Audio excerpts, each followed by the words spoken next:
No final dos anos 90, os corredores da Apple Computer não cheiravam a inovação, eles cheiravam a derrota. A empresa que iniciara a revolução do computador pessoal estava a apenas 90 dias de uma falência total.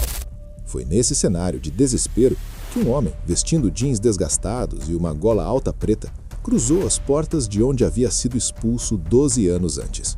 O nome dele era Steve Jobs, e ele não estava ali para pedir emprego. Ele estava ali para realizar uma autópsia e, contra todas as probabilidades, uma ressurreição. Para entender como Steve Jobs chegou a esse momento, precisamos voltar a uma garagem em Los Altos, em 1976. Steve Jobs e Steve Wozniak eram dois jovens que não pareciam em nada com os titãs da indústria da época. Jobs não sabia programar tão bem quanto Woz, nem era um engenheiro de hardware brilhante.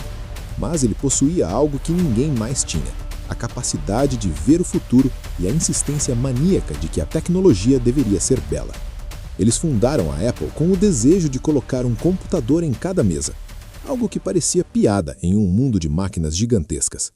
A Apple cresceu como um foguete, mas com o crescimento veio o caos. Jobs era um gênio, mas também era um líder abrasivo e impiedoso. Em 1985, após uma disputa de poder com o CEO que ele mesmo contratara, John Sculley, Jobs foi removido de suas funções operacionais.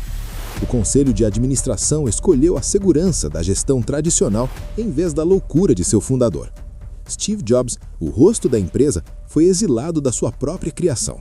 Ele descreveu esse momento como um golpe no estômago que o deixou sem ar, sentindo-se um fracasso público aos 30 anos.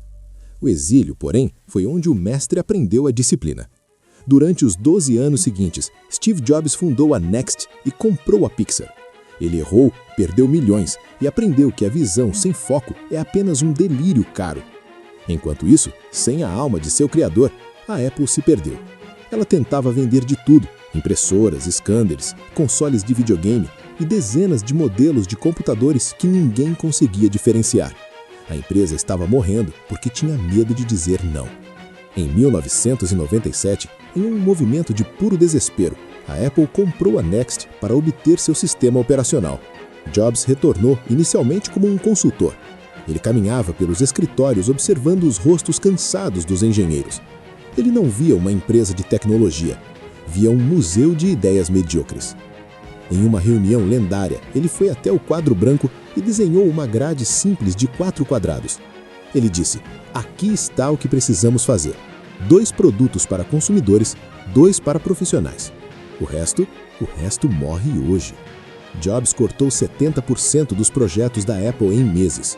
Foi uma carnificina corporativa. Milhares foram demitidos e produtos inteiros foram jogados no lixo. Ele sabia que para a Apple viver, ela precisava parar de tentar ser tudo para todos.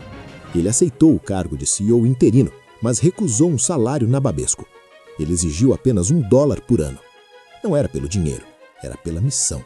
Ele estava ali para provar que a simplicidade era o último grau de sofisticação. A tensão nos corredores era palpável. Jobs era visto como um tirano por uns e um salvador por outros. Ele passava horas discutindo o tom exato de azul de um plástico ou a curvatura de um mouse. Ele não aceitava o bom o suficiente. Em 1998, essa obsessão gerou o iMac G3. Era colorido, translúcido e não tinha entrada para disquetes. Uma decisão que todos disseram que seria um suicídio. Jobs apenas sorriu. Ele sabia que o futuro não precisava de disquetes. O futuro precisava de desejo. O iMac foi um sucesso estrondoso, mas Jobs não parou. Ele estava limpando o terreno para algo maior. Ele entendeu que o computador não era mais apenas uma ferramenta de trabalho, mas o centro de um estilo de vida digital. A disciplina do não permitiu que a Apple focasse toda a sua energia no que realmente importava.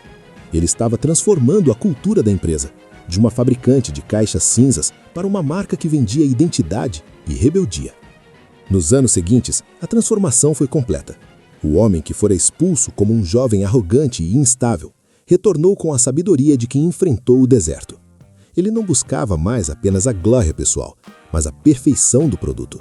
Ele aprendeu que o design não é como algo se parece, mas como algo funciona. A Apple deixou de ser uma empresa à beira do abismo para se tornar o farol da modernidade.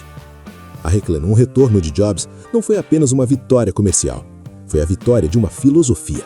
Ele provou que, às vezes, para avançar, você precisa ter a coragem de destruir o que construiu. Ele mostrou que o valor de um líder não está em quantos projetos ele começa, mas em quantos tem a coragem de terminar para focar no que é extraordinário. A Apple sobreviveu porque seu fundador aprendeu a virtude da poda. Ao final dessa jornada, quando olhamos para os dispositivos em nossas mãos, raramente pensamos no homem que trabalhou por $1 enquanto redesenhava o mundo. A lição de Steve Jobs não está nos lucros bilionários, mas no silêncio entre os ruídos. Ele nos ensinou que a clareza vem da eliminação do supérfluo. A grandeza não é o que você adiciona, mas o que você tem a coragem de deixar para trás. A trajetória de Jobs nos lembra que o fracasso é apenas um desvio, não o fim da estrada. Ser expulso da própria empresa foi a melhor coisa que poderia ter acontecido a ele, pois o libertou para ser um iniciante novamente, com menos peso e mais visão. No final, a simplicidade que ele impôs à Apple foi o reflexo da simplicidade que ele encontrou em si mesmo. A clareza de saber exatamente quem ele era e o que ele veio fazer no mundo.